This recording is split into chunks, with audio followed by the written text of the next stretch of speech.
19th. For the smaller upper basin reservoirs, beginning at the upper right and moving down, we have Fontanelle at 68%, Flaming Gorge at 80%, Blue Mesa at 32%, followed by Morrow Point at 95%, and finally Navajo at 57%. As of the 19th, Lake Powell was at an elevation of 3,547.06 feet with a storage of 7.377 million acre feet, or 30% of capacity. Lake Mead was at an elevation of 1,067.663 feet with a storage of 9.012 million acre feet, or 35% of capacity. From checking the Bureau's website this morning, Powell and Mead elevations have only moved approximately 0.5 feet and 0.1 feet, respectively. Looking at the reservoir system as a whole, we currently have roughly 23.188 million acre feet in storage, or 38% of system capacity. This is approximately a 6 million acre feet decrease from this time last year. Next slide, please. 6 million acre feet what? Say that again, Rachel. This is approximately a 6 million acre feet decrease from this time last year. Thank you. Here we have the snow water equivalent chart for above Lake Powell. The 1981 to 2010 median is shown in purple, and we have our current year in 2021 in blue.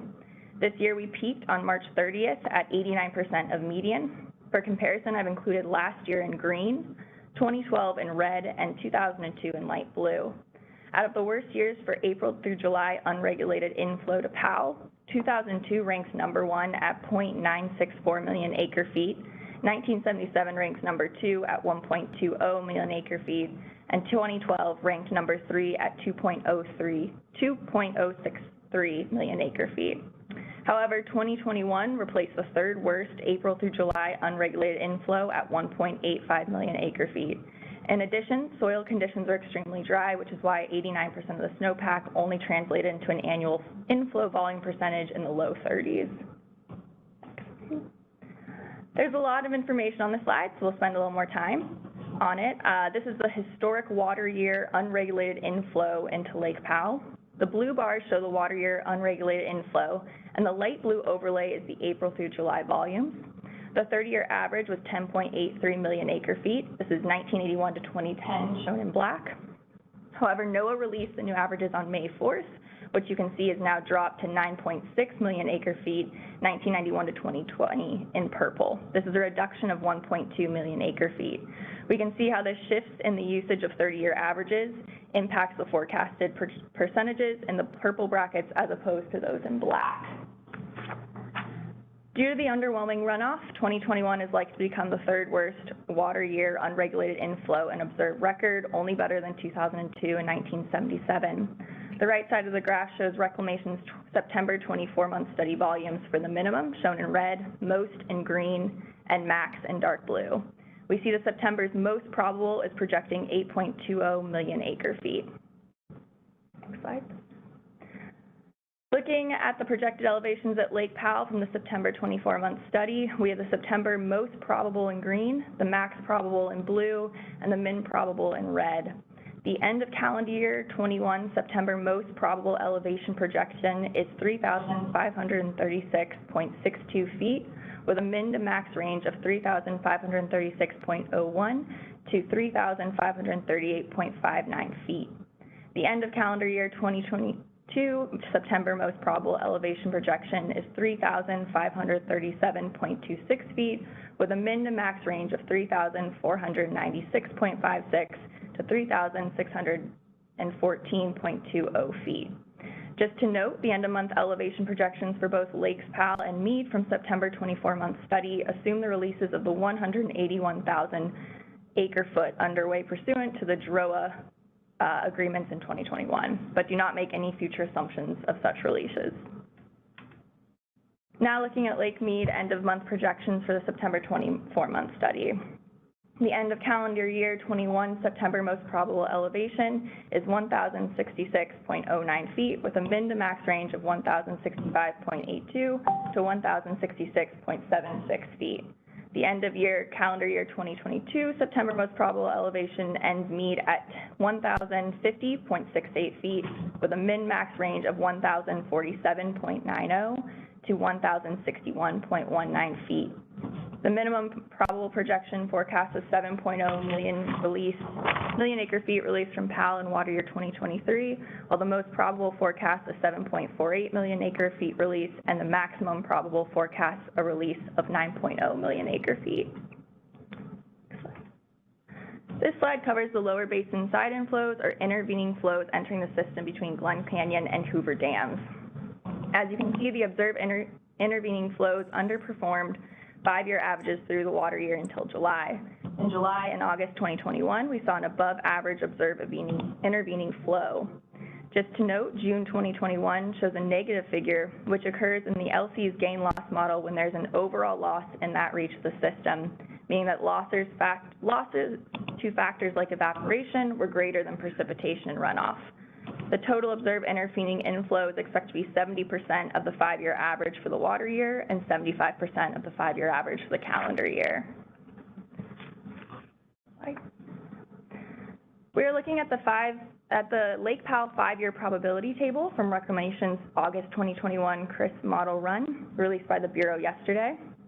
For both the Powell and Meade 5-year tables, Reclamation will generate outputs from the stress test hydrology moving forward, as opposed to both the stress test hydrology and full hydrology like those seen in the June run. Based on the August 24-month study, Powell will be operating in the mid-elevation release tier next year, releasing 7.48 million acre feet downstream. Based on the August run projections and looking to 2023, there's a 38% probability that we will have a 7.48 million acre feet release, a 16% probability that we will bump back up to the upper elevation balancing tier, and a 47% probability that we will fall into lower elevation balancing tier. The end of year probabilities of reaching elevations at Lake Powell that fall below minimum power pool, as well as the probability of Powell reaching that elevation in any month, are the same. As Reclamation has stated, this is because out of all the analyzed model traces, none of them reach below power pool in any month, bounce back before the end of calendar year.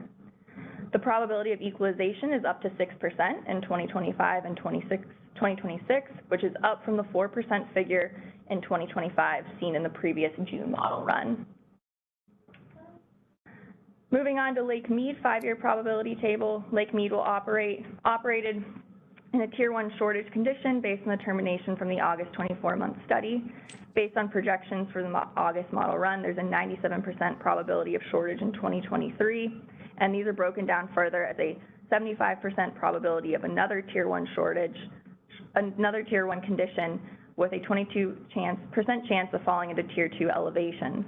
Looking beyond 2023 from the August run projections, we see probabilities of shortage determinations remaining above 90%. In 2025 and 2026, Reclamation projects a 41% probability of falling into a Tier 3 elevation. This concludes my updates, and on that note, I can take any questions, and I've also included some links for you to keep tabs on the forecast and operations as we enter into the new water year. Thank you, Rachel. Any questions for Rachel from the committee?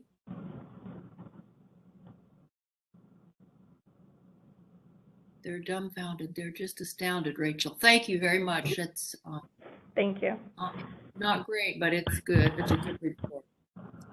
I'm going to move on to item number 4, the Banking Authority Preliminary Plan of Operation. I know Virginia's there somewhere.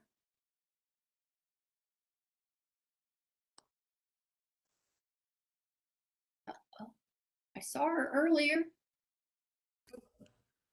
Sorry. There she is. There she is. Good girl. Good girl. Good morning, Madam Chair, members of the council.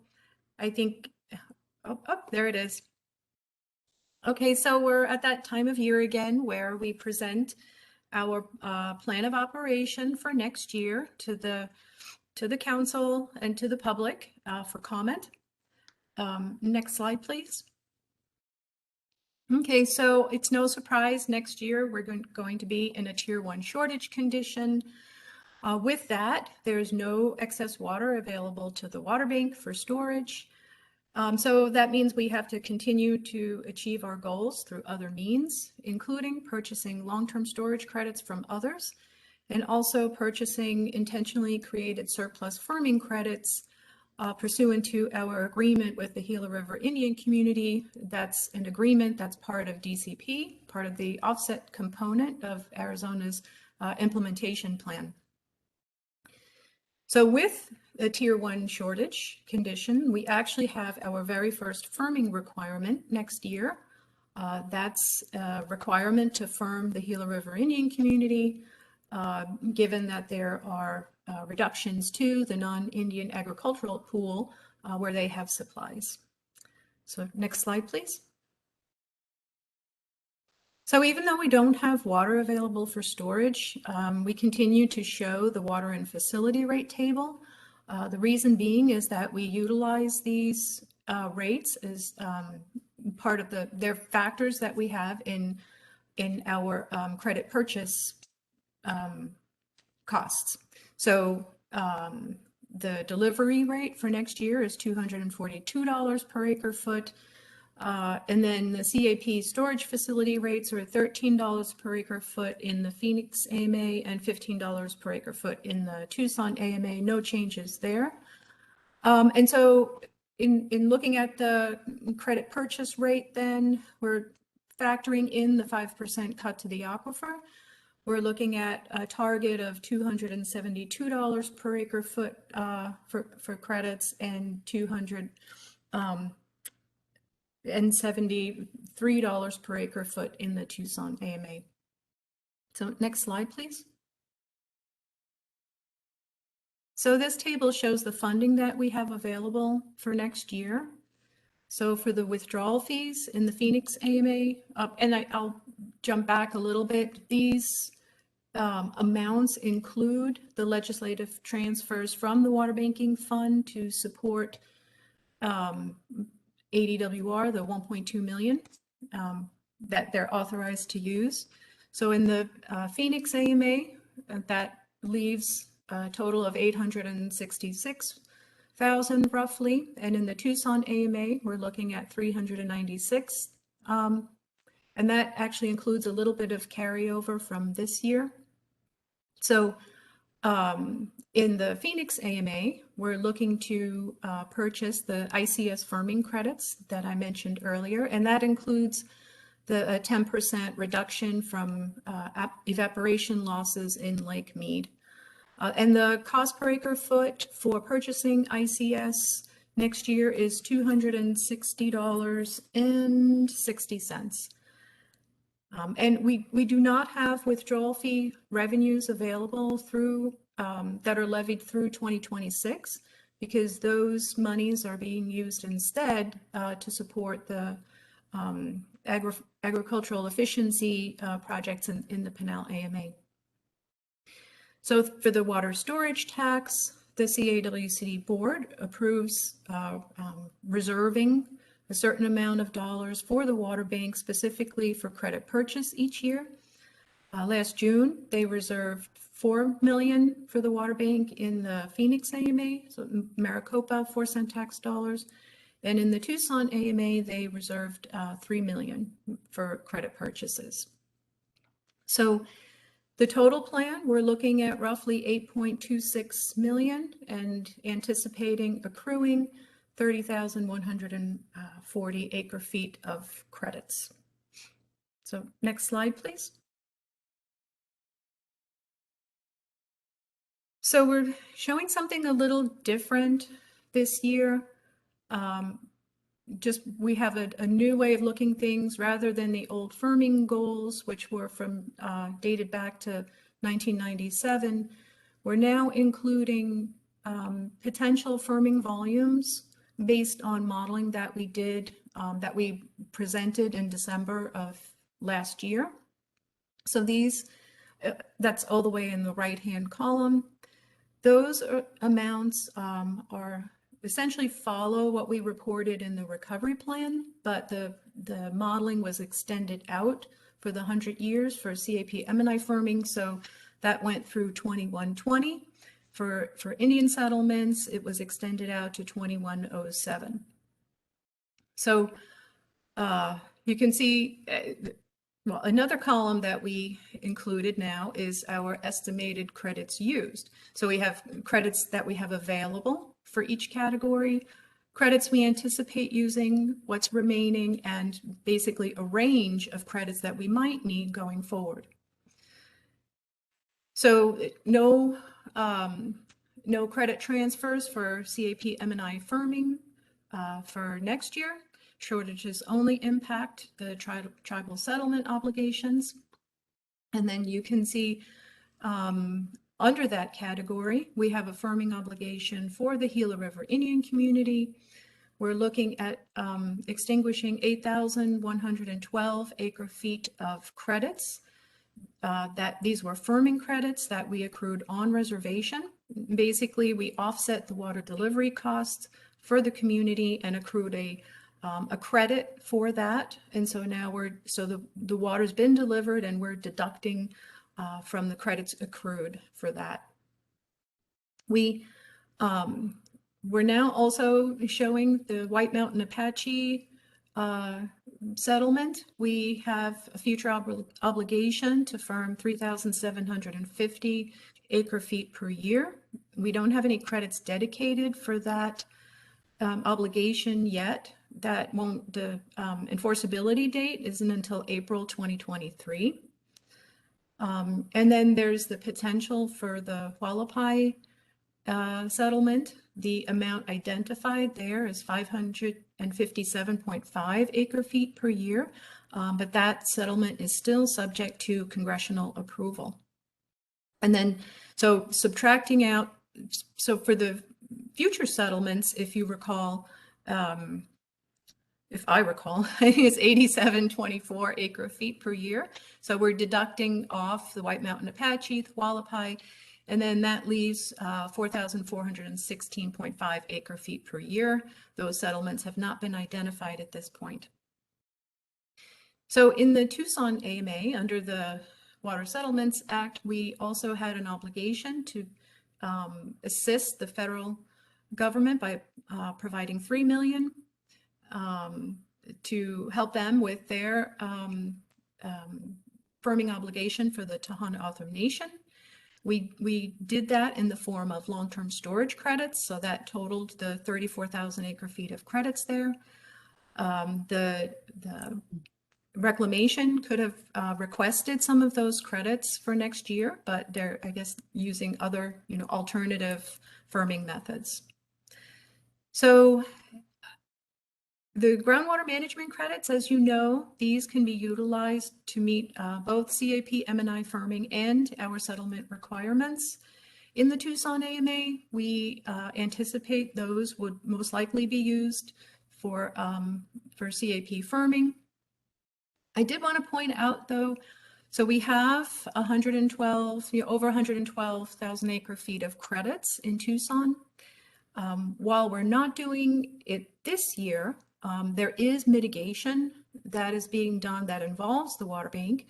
If you remember the USF to GSF or urban to ag, under that agreement, the Tucson Water agreed to deliver 5,000 acre-feet to a Pinal GSF, and then once they accrue the credit, we will exchange credits with them. So for the 5,000 acre-feet, we're looking at up to 4,750 acre-feet of credits. That's factoring in the 5% cut to the aquifer. So not next year, but that following year, you can see the credits that we have under the Tucson AMA being reduced by up to 4,750, and then the Pinal AMA column will increase, or row I should say, will increase by that same amount. So I just wanted to point that out. We're not doing that this year, but the activity is next year. The activity is happening next year. So, and with that, I think that's the end. The next slide, I think, is just for questions. I'm happy to answer any you might have. So. Any members of the council want to ask any questions of Virginia? As always, Virginia, good job. Thank you. Okay, and just to a final, we're happy to receive any comments that you have, for the public. Please, you can email us or just give us a holler. So we'll be incorporating all of our comments into the final plan that gets adopted in December. So thank you. Thank you, Virginia. Val, are we taking any action on this today?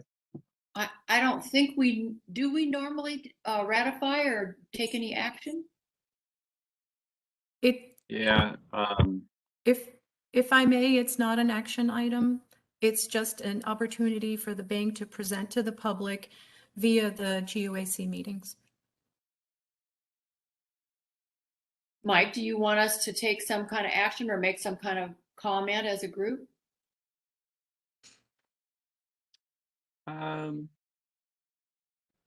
was trying to recall, I had saw something in our requirements that we had to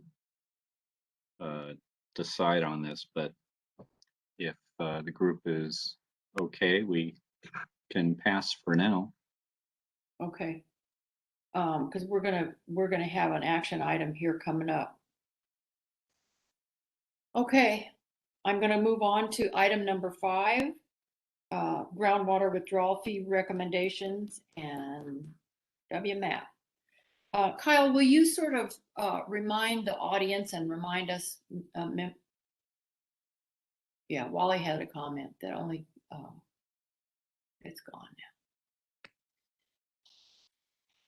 now. Sorry, Madam Chair, remind what? What would you like a reminder of? Well, I just saw that Wally had put something in the chat. Only the water bank commissioners take action on these plans of operation. So that clarifies that. That's sort of what I remembered, but okay, back to item number 5. Kyle, will you sort of remind us what happened last year with our vote and how, sort of set the stage for us, how much money we have to? Sure. So last year, if I recall correctly, you recommended increasing the Water Management Assistance Program portion fee to 50 cents per acre foot, up from the 25 cents an acre foot it was set at. And the reason the director decided not to accept that recommendation was because we were in the midst of COVID and there was some economic uncertainty. And so there was a little bit of hesitancy about increasing rates in the middle of that kind of economic period. That said, I think as we all know, the economic situation has changed. So I know the director does value your recommendations, and I'll be bringing those to him later this week. So am I correct that, go ahead, I have just a question before you move on. Am I correct that the last 2 years we've made a recommendation that the director has not taken? You are correct. Yes, Okay. You are correct. Okay. That's good to know. And how much money are we talking about that we've got unencumbered in our pot? So I will give that update now. Okay. Thank you, Madam Chair, members of the council. Like I mentioned, I will be providing an update on the Water Management Assistance Program and then requesting your recommendation for 2022 withdrawal fees.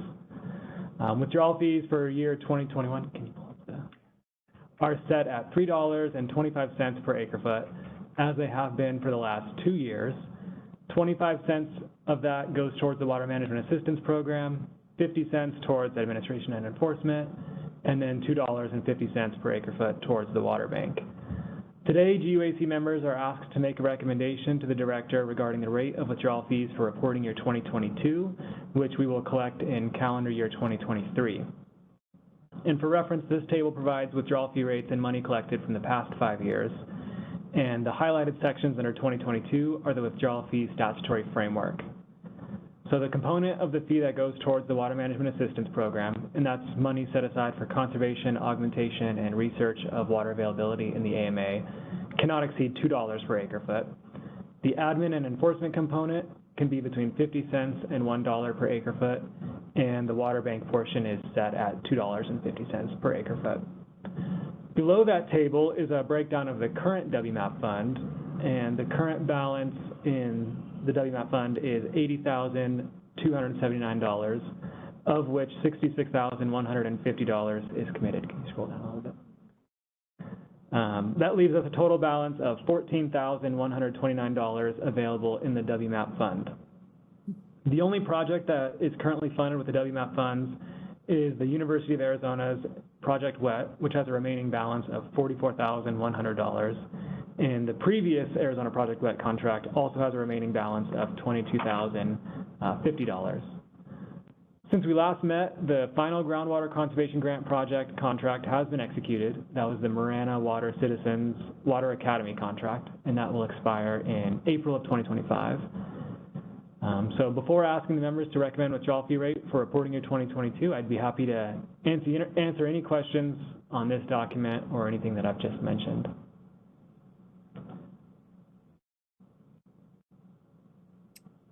Okay, so I've confused myself here. We have a balance of 80,000, but we are 66 is encumbered. So it was my understanding from my notes from last year, I think, that we had 46,000 or something, and we're anticipating another year's worth of dollars coming into the fund. So that apparently is not there, or somehow have we got 2 Project WET contracts still out?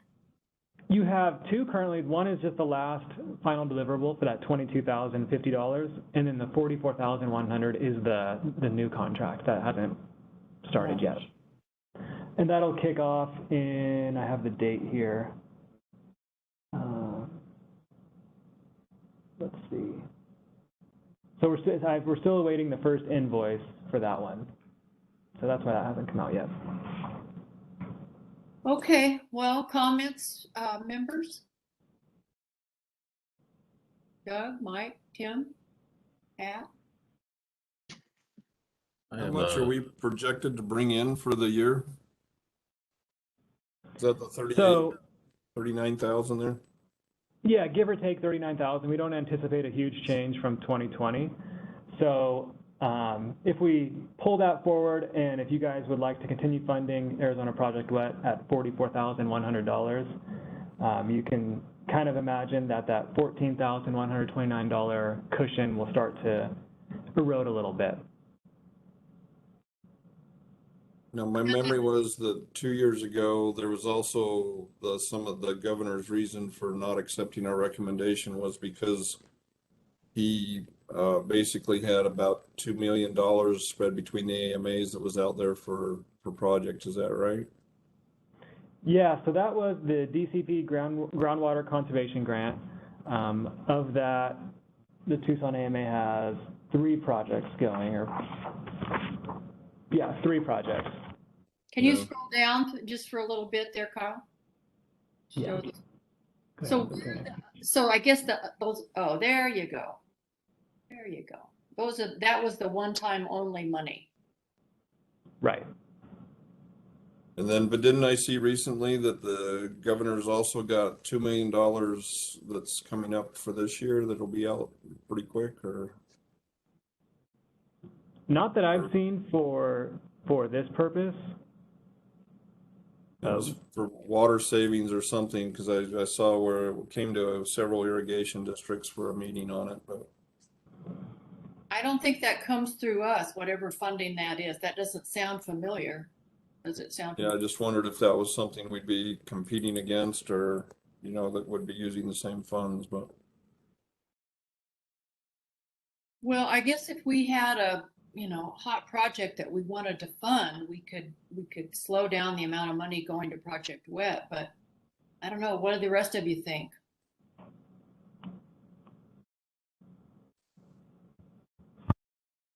I don't know that I'd want to pick on them. Yeah, we just don't have a lot of money to play with, we just don't have a very big amount of money. And I think that's probably the best we can do. What do you think, fellas? I agree. I think we got to kind of sit and wait and see what happens. Okay.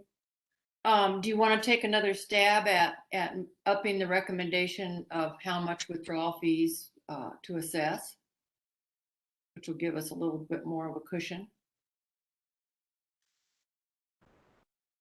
That was the question I had for the, or ag and municipal reps. Been my position for 3 years running. Say it again, Tim. That's been my position for 3 years running. I think part of the concern in the past was that there weren't a lot of projects that were coming forward. And I think we've seen that when the money's available, there were a tremendous amount of projects that came forward. I don't think our need is going down. I think our need for this type of work is going up. So I continue to support increasing the fee, and I continue to disagree with the director.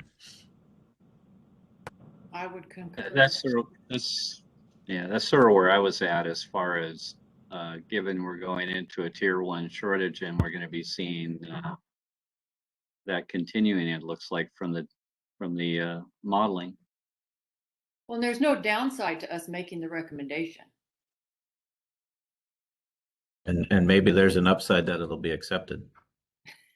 There's always that hope. Okay, do I hear a motion from somebody? Can I ask one question first? Sure, oh, of course. Some of you that have a lot more history than I do, I see back in 2016, the fee was at 50 cents and then we went to 0. I guess in the back of my mind, two things, knowing how much my organization pays of those fees, and I think it's just easier to keep it steady. In other words, if we'd have kept it at 50 cents all along, I don't think there'd be any question. And now we went to 0 and then back to 25. I'm just wondering if we get it to 50, is the plan to keep it there, or because I'd hate to back off and you know, keep jumping around. I think if we keep it steady, we're going to be better off in the long run as people look at it. I think that's a good point, Doug. I would say my memory tells me that prior to 2016, it had been 50 cents as a matter of course for almost all the time. That was a pretty standard thing, and it started to get a little wobbly, as you can see on the chart. After that, I would think that we would be unlikely to go above 50, and if we can get to 50, keep it there. Yeah, I would agree. I think 50 cents consistently is better than jumping around, no doubt. I can't bind myself or future GUAC members to a future decision that might change it, but it would be nice to take that meaningful step to 50 cents, and when you look at what we tend to perpetually fund, you know, I think 25 cents maybe barely does it, but it doesn't leave much room for innovation and additional programming, whereas 50 cents would at least create that opportunity.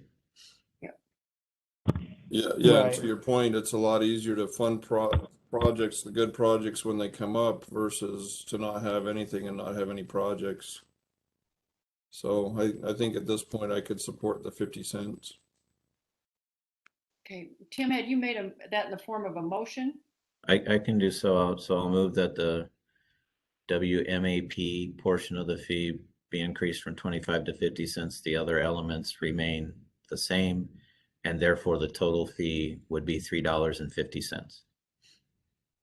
I hear a second. Second. Mike makes a second.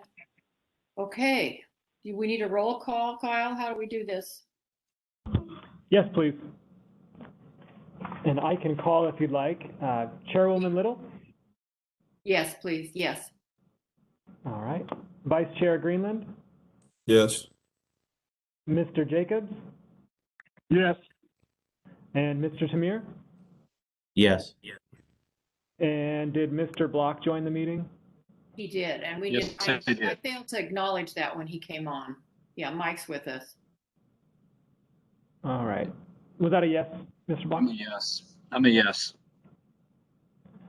All right, so it's unanimous. The motion that I have as unanimously passing is increasing the Water Management Assistance Program funds to 50 cents per acre foot, keeping the admin and enforcement portion at 50 cents per acre foot, and then Water Bank obviously staying at $2.50 for an increase of the total withdrawal fees to $3.50 per acre foot. Okay, Kyle, we're counting on you to Plead our case. I'll do my best, I promise. Okay, we're counting.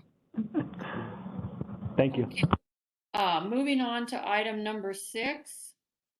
Jenna, do you want to give us an update on all the Governor's Water Council activities? I would love to. Good morning, Madam Chairwoman and members. My name is Jenna Norris.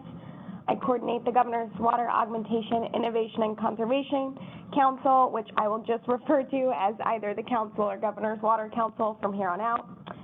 Thank you for having me today. I wanted to start off this presentation by quickly showing you all the Adwr Web Page, where all of the meeting materials for both the Council and all of its committees can be found. Kennedy is going to click through this for us so we can see. So on this navigation menu on the right-hand side, you will see Council activities listed. That is where all of the Council meetings and documents produced by the Council and agendas, et cetera, are posted, as well as any future meetings when they get closer will be posted here. Moving back to that navigation menu on the right-hand side, you have your 4 committees of the Council. Each of those committees have the same thing, so they've got all of the meeting, previous meeting materials, including recordings and presentations shared, as well as any documents produced by those committees. And then some of those committees have subcommittees as well. So there is a lot of information on this web page, and if you're ever curious about what a particular committee was doing, this is a great place to kind of poke around and check out what they've done. The last thing I'll show you is that this meetings calendar, yep, that is where all of the upcoming meetings are posted. I try to post upcoming meetings for at least the month ahead of us, so you'll see there's a post-2025 meeting on the 5th and a non-AMA groundwater meeting on the 14th. And then I update this every week, really, because the committees and council have been quite busy. So all the login information for those meetings is on this calendar. Thank you, Kennedy. Okay, so moving on, the council, as most of you probably know, meets quarterly. They last met on September 16th. This slide deck will be posted, and so I linked the meeting recording for that most recent council meeting on this slide. Chairman Director Bushotsky started off the meeting with a Colorado River update, covering much of the same information that Rachel shared with you all this morning. I will point out that Director Bushotsky did point out, of course, that the lower basins will be operating in a Tier 1 shortage for calendar year 2022, and he also highlighted that in the August 24-month study, the minimum probable inflow line showed the elevation falling below 1030 by July of 2023.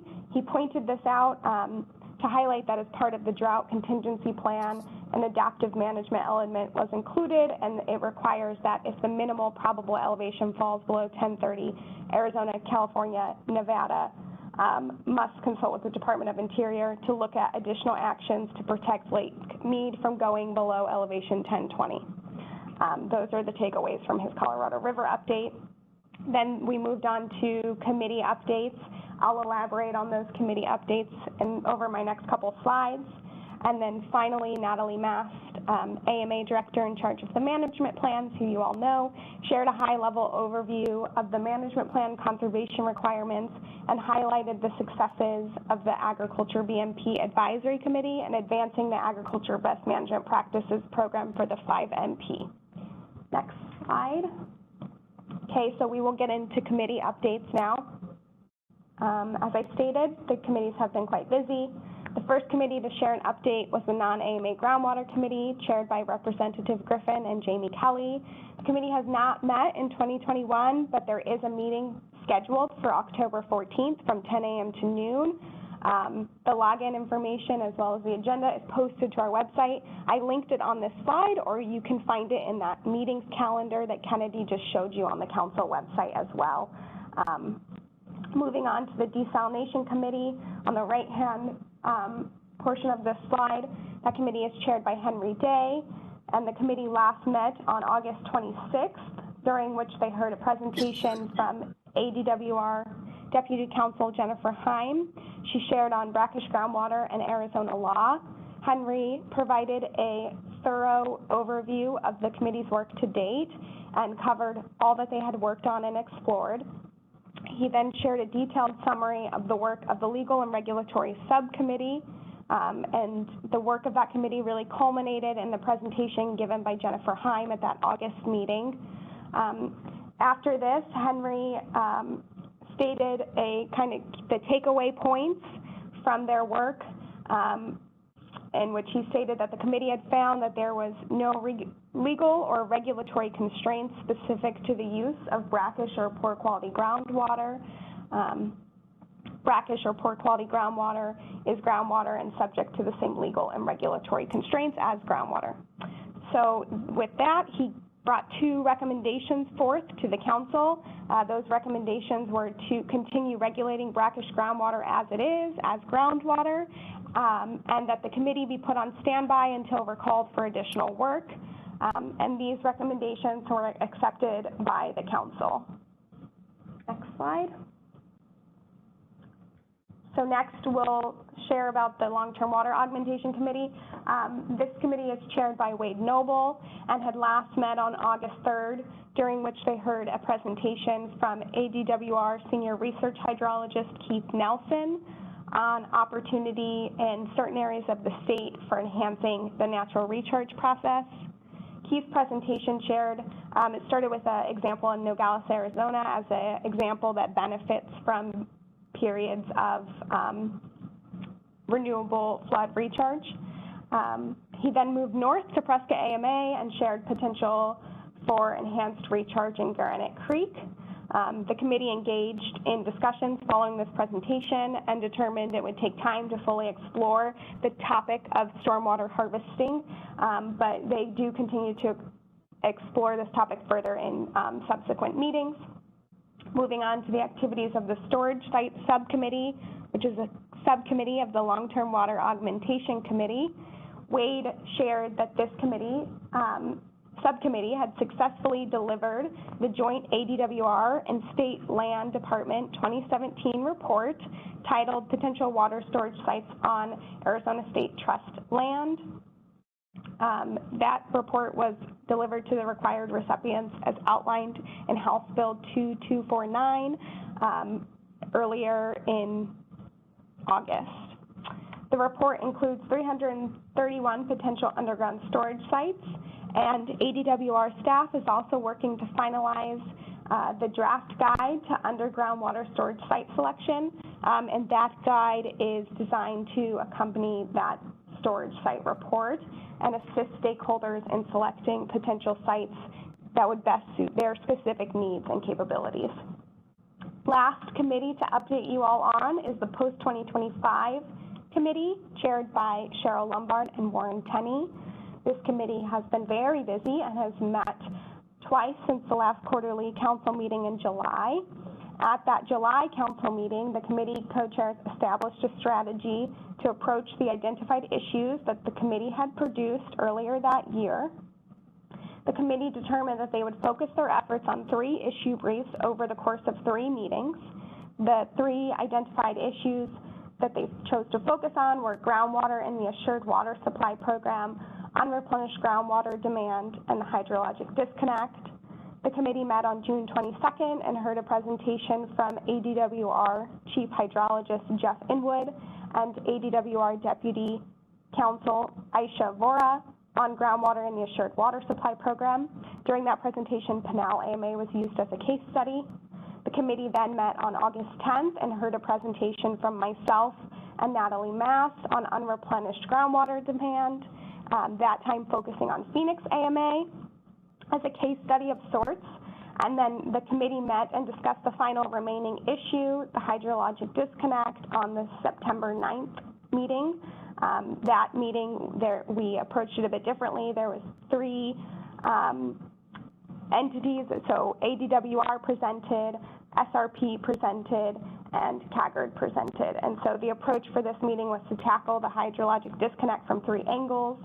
looking at the current state of location of recoveries of location of recovery wells to location of recharge facilities, breaking down annual versus long-term storage credits, and the potential future long-term storage recovery, as well as locations of pumping and replenishment by CAGR. The next meeting is scheduled for October 5th, and the committee will hear a presentation on concepts to address the issue of Presca AMA exempt wells. The login information for this meeting is already posted to our website, and again, it's linked on the slide. And then the committee will meet again on October 27th, during which they will start on the solution phase. And that solution phase will continue through a series of meetings from October to December, when the committee will work to fine-tune the most realistic strategies and solutions brought forth to address the 3 identified issues. I know that was a lot. Council and committees have been quite busy, so thank you for having me, and I can take any questions if you have them. Thank you. Comments or questions?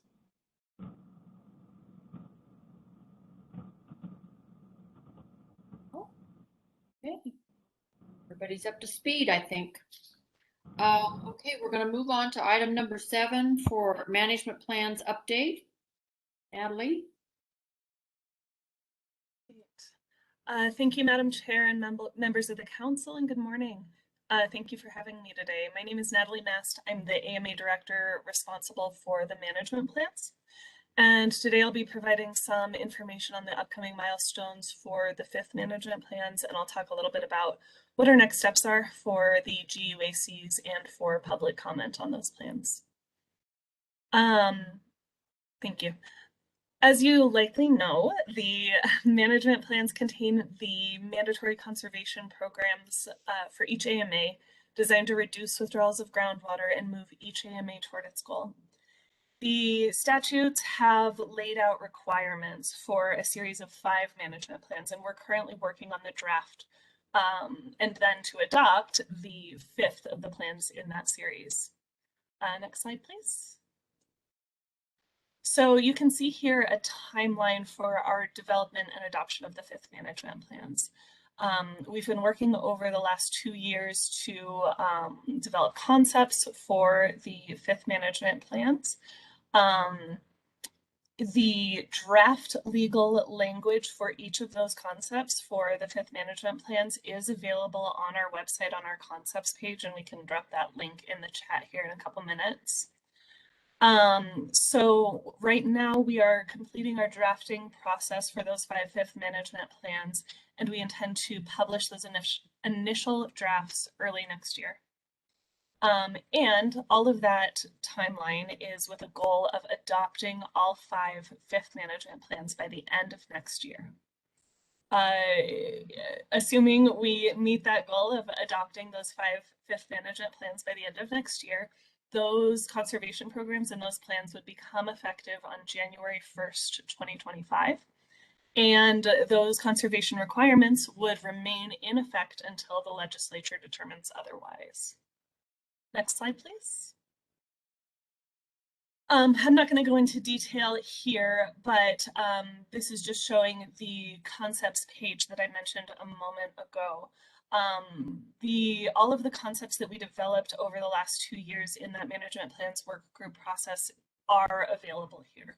So the ideas that we're moving forward with in the 5th management plans, and a few that we decided not to move forward with, data, links to the meetings where those concepts were discussed, and like I said earlier, the draft regulatory language for each of the sectors is also available on this webpage. So I would really encourage you all to review that page and familiarize yourself with the concepts that is available there.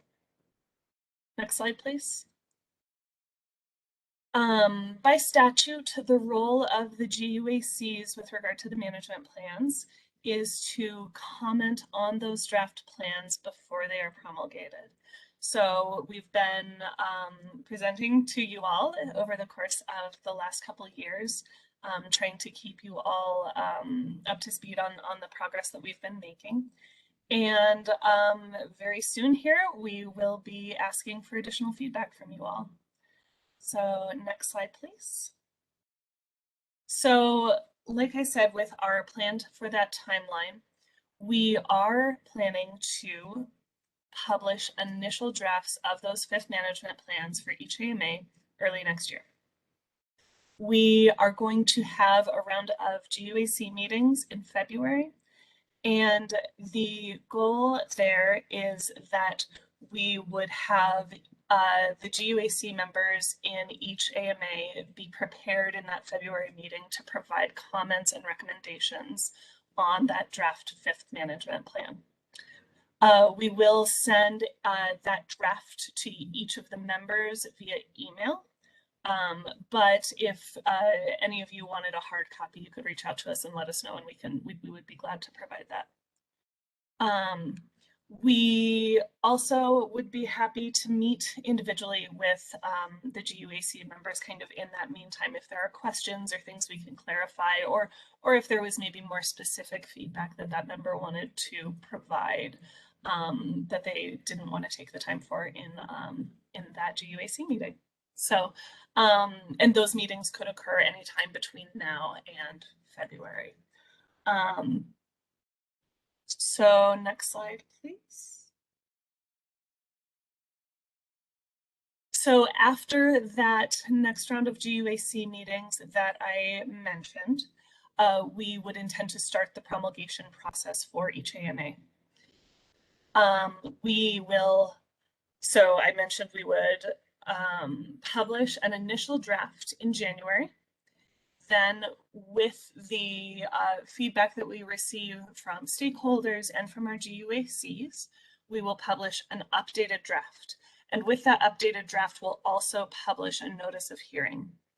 That notice of hearing opens the formal comment period for the management plan. So that comment period runs from the date of the notice until 5 p.m. on the day of the hearing. And anyone can submit comments on the management plan, either in writing in that time period, or they can attend the hearing and submit their comments verbally. Within 30 days of the hearing, ADWR publishes findings addressing each of those comments made during the formal comment period. And we may at that time elect to adopt the plan as is or with modifications, or we could potentially go back for a rehearing or review at that time. Once the plan is finally adopted, within 30 days of that adoption, we send notices to all of the regulated parties under that management plan. And the conservation notices the conservation notices go to the last known address for all regulated parties, and the conservation requirements in that plan can go into effect at least 2 years after the date of that notice. So like I said earlier, we plan to adopt all 5 5th management plans by the end of next year, and the conservation requirements in those plans would become effective on January 1st, 2025. So with that, I would be glad to take any questions from the council, and I appreciate your time and attention. Thank you. Comments or questions for Natalie?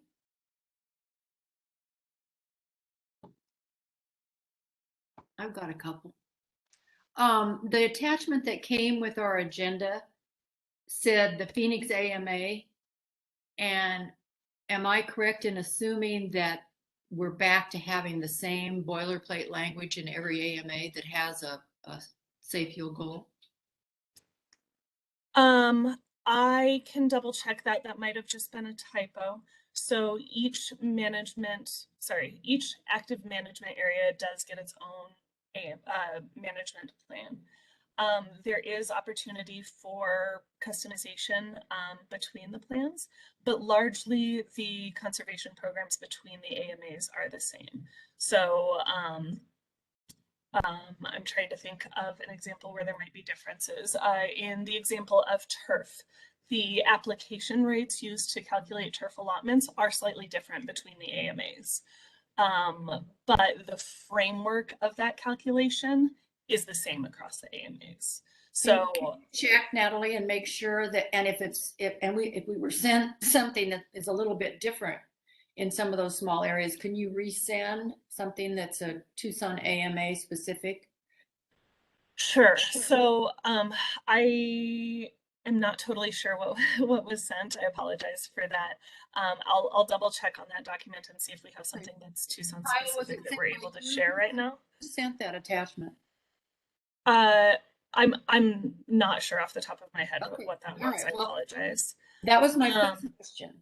Well, so what I can do is I'll double check that what we have available for the Tucson AMA, but the general framework of each AMA's regulatory language is available on that concepts page. Right. And obviously it'll be fully customized, fully written out once we publish those management plans in January. The reason I asked that is that I'm confused about whether or not you want comments from anybody in this region other than or in addition to us who serve on this council before you publish the draft in January, or are you asking us to wait until January? Both. So absolutely, we would love comments now. We would love comments once those drafts are published.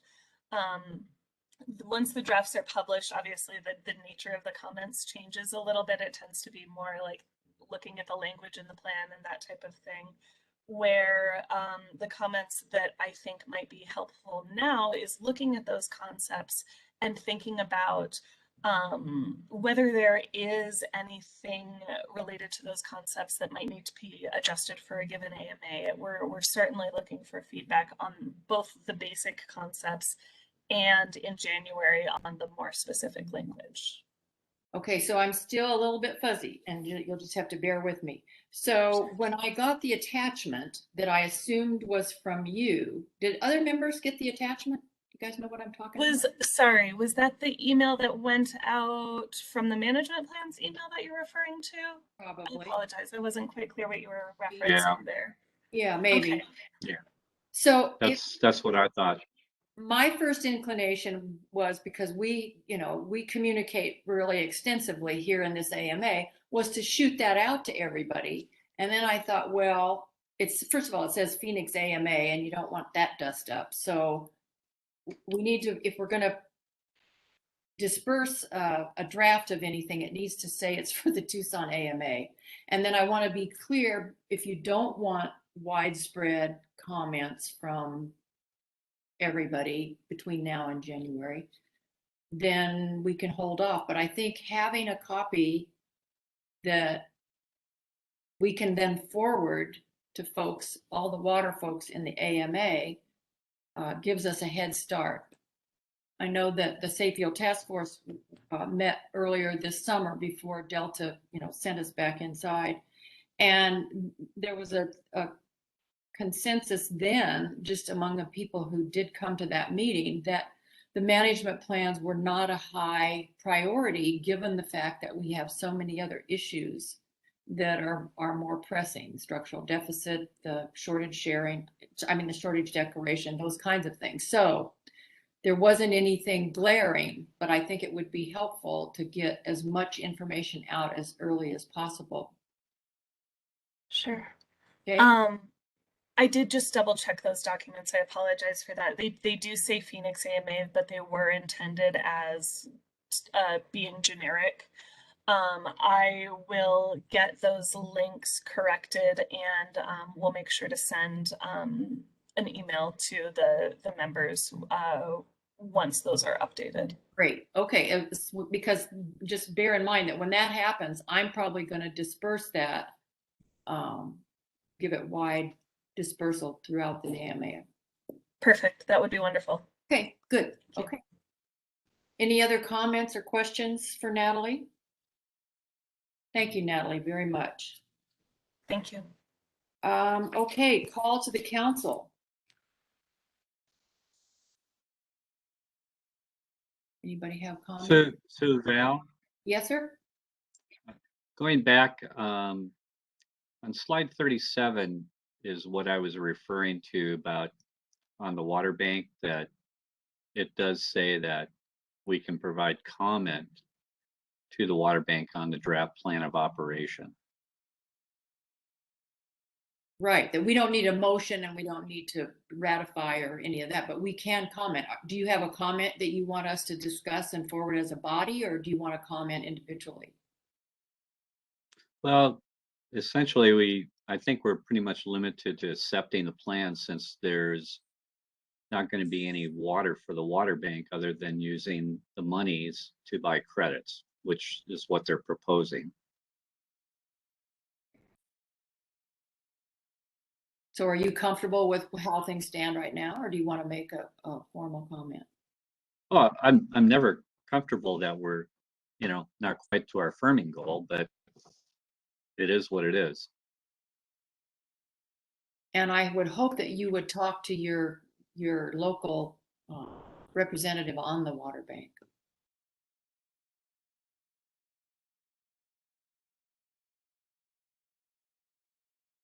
And share that comment. Does that make sense? Sure. Okay. All right, any other comments or questions? Pat? Doug? Tim? Okay, how about call to the public? See who wants to.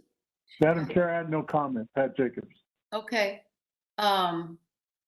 Eric had a comment that we didn't notice earlier, that he wanted to reinforce Tim's suggestion that not setting the fee higher becomes a self-fulfilling prophecy in that funding isn't then available. So good point. Okay, Natalie. Here's a link from Natalie. Okay. I'm not getting anything from the public. So unless there is an objection, I'm going to call for an adjournment of the meeting. Is that okay with everybody? Okay with me. Okay. Hearing no objections, meeting is adjourned at 11:07. Thank you, everybody. Thanks, members, for showing up, and thanks to all the ADWR staff. And I'll be looking for that draft for circulation, rough draft for circulation, to get ahead of the January. Thank you, Madam Chair, members of the council. I will send a letter regarding the withdrawal fees in the next couple weeks here. Until then, take care. Thanks. Thank you very much. Everybody. Thanks, everybody. All right, bye.